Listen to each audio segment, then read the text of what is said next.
Hello, everybody. It is 8/11. Seems like a fairly auspicious date for twin flames. And it's Tuesday, 2020. Still on lockdown, or at least we are in California, pretty much.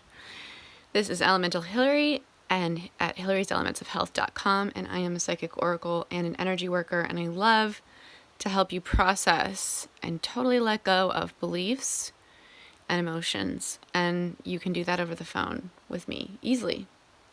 I work for donations even right now.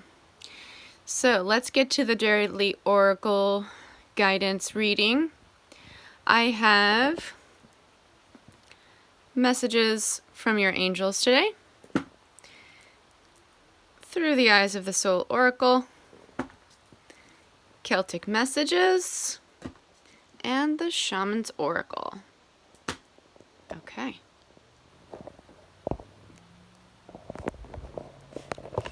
Alrighty. So, let's do Celtic Messages first. I try to switch it up, but I don't have, 30 decks like a lot of tarot readers do yet. If you want to help me acquire more decks, you can always go to my Amazon wishlist, which is there in the description, and get me a deck of tarot cards or oracle cards. Okay, so today the energies generally are like this. Oh, nice. Romance and originality. Taliesin. He was the god of the harp, the bard. So daily guidance today is that you should be doing your art. If you're not an artist or you don't have art to do, read some poetry, listen to some music, look at a painting. Do something for the right side of your brain. That's the side of the brain that synthesizes, it doesn't analyze. So especially if you're involved in a very analytical pursuit, like, for instance, I'm going to school online right now and it's very technical, kind of linear learning for someone like me who's very non-linear. Try to check out something that's not linear today. Give yourself some food for your artist brain, okay? In addition to whatever else you're doing, just give yourself a little break, a little poetic break. Okay, and for Leos today, the maze, confusion, life choices, decisions. Leos, you've got to make a decision about something. And I feel like you guys are on the outside here somewhere, and you're like, no, it's going to be too hard to make this decision. But really, all you need to do is find the middle. And then the Creator helps you make the decision. Your guides and angels are there helping you all the time. So you are protected and safe and loved no matter what. Don't forget that. Make sure you're receiving information from your intuition. Make sure you're receiving love, because if you're not, that's going to make it way, way harder. Okay, here we go. Let's do some Lightworkers and Spiritual Seekers today.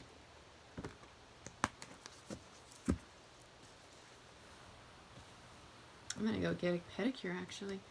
It's almost against the rules, right? But we're wearing masks and we're outside, and thank God, because my toenails don't look so great, guys. Okay, this is Lightworkers.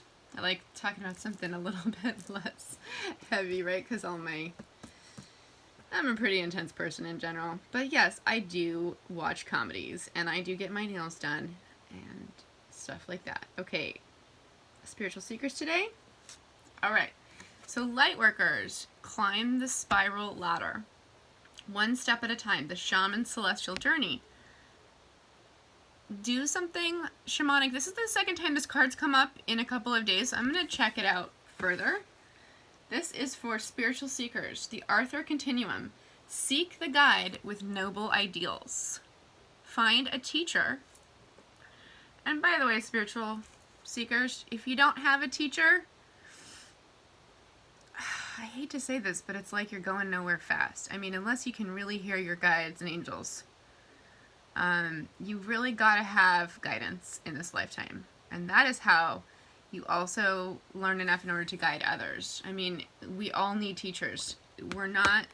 Our ego is not God. There's a difference. And we cannot pretend like the ego knows what to do. It's just not true. The greatest illumination and the greatest even events in my life have happened after I found my guru and my teacher. Just something to think about. The Shaman's Celestial Journey. Okay. This is for the Lightworkers climbing the spiral ladder. You know, that reminds me of climbing a ladder to the 5D, right? From the 3D, or to a even higher dimension than 5D. And by the way, those of you who are all into all this kind of dimensional stuff, fourth, fifth, and sixth dimensions are not full truth. And my teachers made that very clear to me. It's good to know that if you're all into the fifth dimension and the fifth stage and the fifth chakra, and you're really good at your magical powers and your tarot cards. I mean, all the stuff I'm doing right now is all fifth stage stuff, but it's really important to know that it's not a complete understanding of consciousness, and so we have to keep going. We can't pretend like that's all there is to just to sit there at that shamanic journey as a fifth stage place. There's no direct route to enlightenment, is what this card is about. Interesting. The cycles must be experienced and internalized one at a time. The Shaman Celestial Journey takes place in Suriname. It is about the stages of preparation a boy must go through to become a shaman of his tribe. Many are trained, but few pass the initiations. The purpose of the Vision Quest is to be able to speak with the spirits and return with what information is needed for the tribe. First, a sacred space must be created. The master teacher will then appear and instructs him about the spirit world. He climbs up the spiral ladder into the sky, going higher and higher as his mastery progresses. I know all about this because Twin Flame meditations have a lot of that, going up the spiral ladder to go to the 5D. One that I did recently, though, had you going up even further, which I thought was cool. The grandfather vulture will act as an intermediary for the great-grandfather spirit or creator. Spirals were often used in temples of the ancestors in many ancient cultures as teaching tools representing the spirit world. In recent times, they have been found to be useful in going in and out of a lucid dream. Okay, so here's how to have more lucid dreams, Lightworkers. An easy, simple little step you could take is write down in your journal before you go to sleep, I want to remember my dreams, and I want to be present during my dreams. And then go to sleep. You're talking to your guides when you say that. Go to sleep. When you wake up, write down the first thing that you remember from your dreams. And keep that practice going for several days and weeks. And then eventually you start to have more understanding and memories of your dreams. Let's do Twin Flames and General Romance. Okay. With the angels. Let's do General Romance first. That's what I've been doing. And Twin Flames. General Romance, Ariel. New psychic and spiritual experiences are changing the way you view the world and yourself. Allow your spiritual gifts to open through study, prayer, and meditation. This may mean that you're looking for a more spiritual romance. You're starting to look outside of just purely karmic partners, which is a cool thing, because let me tell you, there's a big difference. And also, at the same time, it doesn't matter because Twin Flames, let's get into this subject since we're about to look at that card. It doesn't matter because it's always yourself anyway, no matter what relationship you're in anyhow. Actually, my Twin Flame said that when I was talking about Twin Flames one time, which is the kind of thing that I would say, because you gotta be able to have known how to face yourself in a normal relationship in the first place, right? But there is more energy and there is more amazing benefit from actually facing your real self or someone who was once part of your soul. That is true for you guys out there looking for soulmates too. Like, you know, soulmates are so much more, just they have so much more to give you than karmic partners. So it's something to consider. Adriana, this is for Twin Flames today. I am leading you toward the answer to your prayers. Please listen to and follow the steps I am communicating through your intuition, thoughts, and dreams. Aw. That made me kind of want to cry for a second. Because it's just so simply supportive. So, pay attention, Twin Flames, to your intuition, thought, and dreams. I've been getting signs and signals all over the freaking place, all over. I mean, like, numbers, animals on my run, names, letters, I mean, like, crazy stuff. So I guess I'm supposed to not give up I guess that's why I'm getting that. This is for individual health today. Ooh.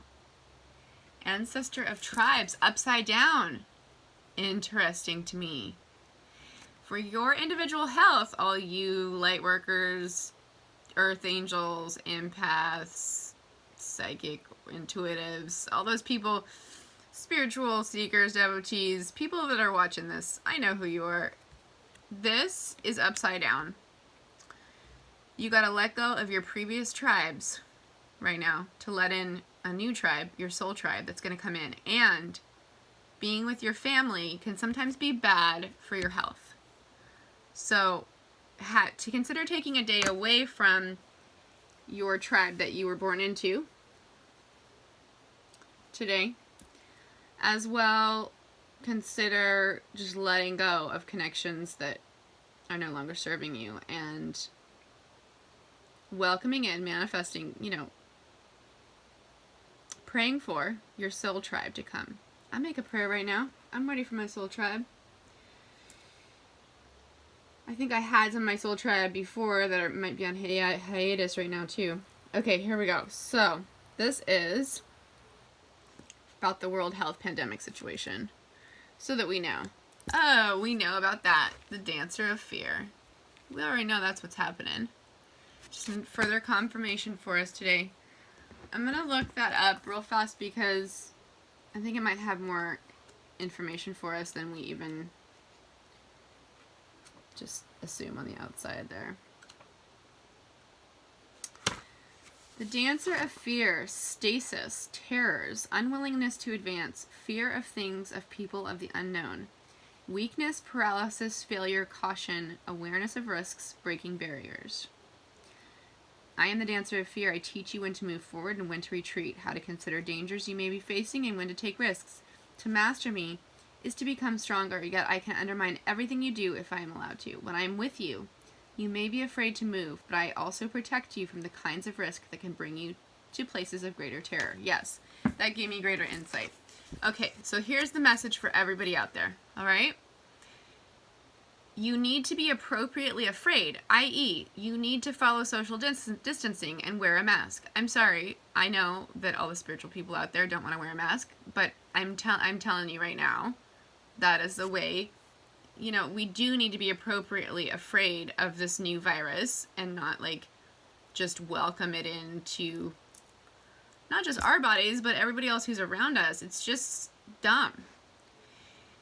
At the same time, this virus is about fear itself. That is, like, exactly what it is. Okay?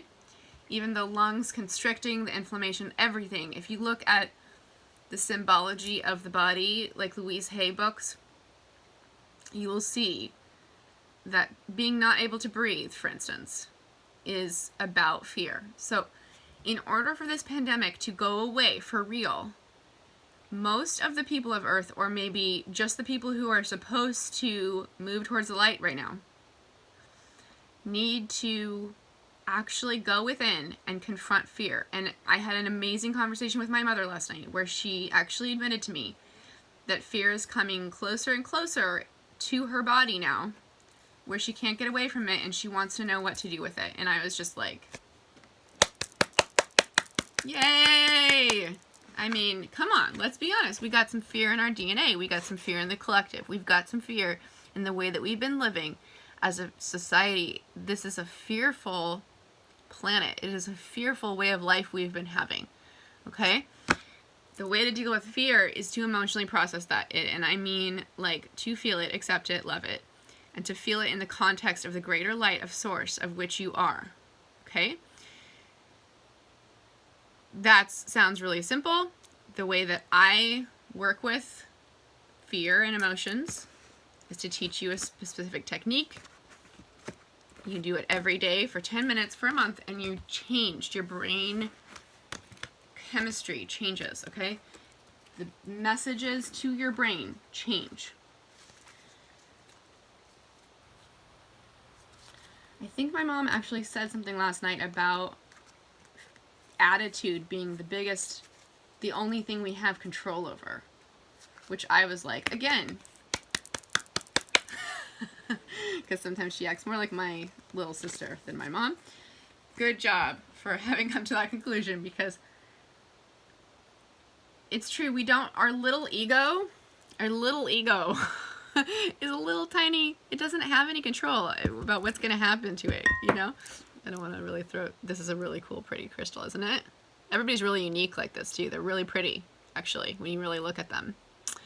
But we do not have control, okay? All we have control over is what our attitude is, how we welcome or resist life. And to change the way that your brain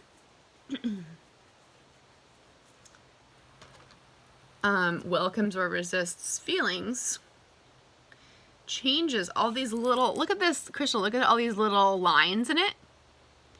It changes those little lines, those little like grooves indented in your brain already about how you're going to deal with life. Those get changed from reprogramming your brain. I mean, it's a big deal, and it has a big effect. And I will see you guys tomorrow. I'll see you tomorrow on 8/12. Okay? Have a great day.